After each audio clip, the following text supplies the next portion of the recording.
जय श्री कृष्ण। आदरणीय बंधुओं, भक्ति माता कब, कहाँ, कैसे, किस पर कृपा कर दें, कुछ नहीं कह सकते। ये आवश्यक नहीं है कि जो साधुजन हैं, जो संत हैं, जो वैष्णव हैं, वही भक्ति माता के कृपा पात्र बने।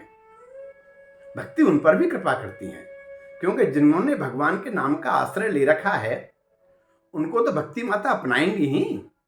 लेकिन ऐसे कितने दृष्टांत हैं जिनका जीवन भोग विलास में रमा हुआ है, जो संपन्नता जिनके कूट कूट के भरी हुई है, जो राजसी जीवन जी रहे हैं। ऐसे कितने भक्त हैं जिनको अनायास किसी भी माध्यम से भक्ति माता कृपा करती हैं और वो सब कुछ छोड़ छाड़ कर श्रीधाम वृंदावन की शरण लेते हैं। श्रीधाम वृंदावन का ऐसा भव्य स्वरूप है, दिव्य स्वरूप है कि वो सबको अंगीकार कर लेता है, क्योंकि भक्ति माता ने कृपा की है, रज रानी ने कृपा की है, यमुना महारानी ने उनको बुलाया है, भक्ति माता ने कृपा की है, श्रीधाम वृंदावन उनको शरण देते ही हैं। ऐसे ही जो दृष्टांत हैं कुछ मैं आपको बताऊं। बंगाल और उड़ीसा के दीवान, जिनको हम बाद में लाला बाबू के नाम से जानते हैं, एक धीमर कन्या के माध्यम से भक्ति माता ने उनको कृपा की। अपना विलासपूर्ण जीवन जी रहे थे, गंगा किनारे गए, उनके साथ में जो उनके सेवक थे उनके वहाँ पर आसन कुर्सी लगा दी गई, बसंत लगा दिए गए, हुक्का भर के दे दिया गया और यमुना गंगा महारानी की तब दर्शन करते करते और वो अपने जीवन को सार्थकता कर रहे हैं, जीवन का आनंद ले रहे हैं। उसी समय एक धीमर की कन्या ने अपने सोते हुए पिताजी को जगाया, पिताजी सांझ हो गई है, उठ जाओ, पिताजी सांझ हो गई है। ये शब्द लाला बाबू के कानों में गर्म पिघले शीशे की तरह पड़े।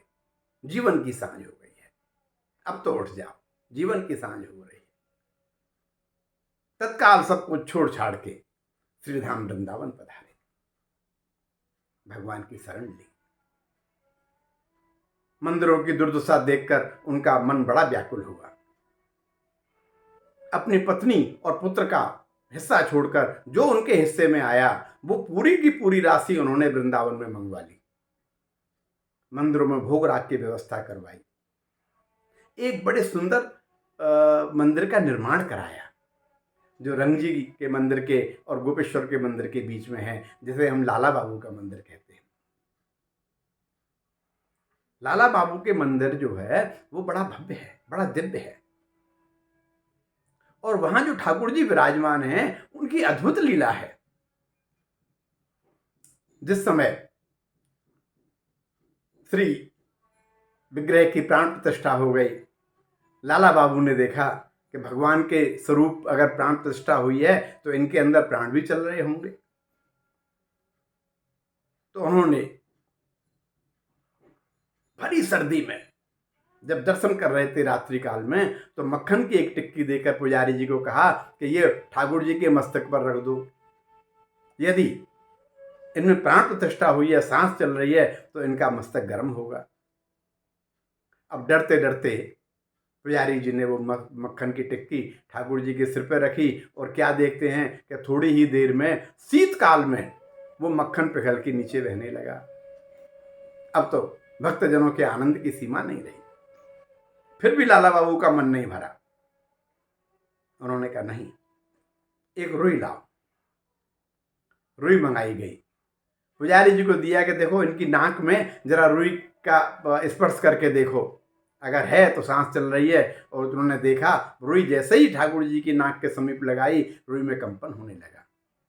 सांस अगर अंदर जाती तो रुई अंदर की तरफ जाती, और जैसे ही सांस छोड़ते रुई बाहर की तरफ आती। इस अवस्था को देखते ही श्री लाला बाबू महाराज जो थे उस समय के साधु, उन्होंने बदल आर्च भाव से और दीन भाव से भगवान की प्रार्थना करते करते अश्रु विजृत किए और अपने अपराध की क्षमा मांगी।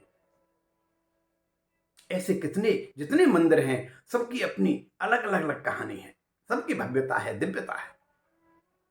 राजऋषि बनमाली जी के मंदिर, तरास वाला मंदिर, जिसमें ठाकुर जी जमाई के रूप में विराजमान है, जमाई ठाकुर के नाम से जाने जाते हैं।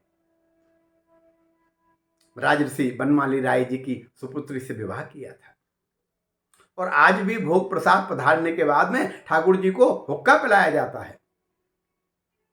एक दिन गलती से पुजारी जी हुक्का भरना भूल गए। राजऋषि बनमाली राय जी को भगवान स्वप्न में दर्शन दे रहे हैं और कह रहे हैं, आज तो पेट में बहुत अफरा है, आज हुक्का नहीं पिलाया हमें। बनमाली राय जी ने तुरंत तार दिया, भेजा कि क्या ऐसा हुआ है। पुजारी जी ने अपनी गलती की क्षमा याचना की। प्रभु, बारिश हो रही थी, बहुत ज़्यादा वो था, मैं भूल गया, सेवा करते करते मुझे घर जाने की जल्दी हुई और इसमें मैं हुक्का भरना भूल गया। तो ऐसी ऐसी हमारे श्री धाम वृंदावन के ठाकुरों की लीलाएं हैं। आप सुनेंगे तो बड़ा आश्चर्य होगा। और आज भी वो ठाकुर साक्षात अपने स्वरूप में विराजमान हैं। हम उनमें किसी भी प्रकार की, अगर हम ये देखें कि आज हमारे बिहारी जी सर्वोपरि हैं, या राधा वल्लभ जी हैं, या राधा रमण जी हैं, तो ये हमारी दोस्त दृष्टि होगी ठाकुर के प्रति। समस्त जितने ठाकुर हैं, वो उनका श्री विग्रह आज भी जीवित अवस्था में है। वृंदावन दिव्य है, चिन्मय है। आज हम वृंदावन के स्वरूप को उसी स्वरूप में यथावत बनाए रखें। वहां पर भक्ति माता पूर्ण कृपा करती रहे, वैष्णव अपने जीवन को सफल करते रहें।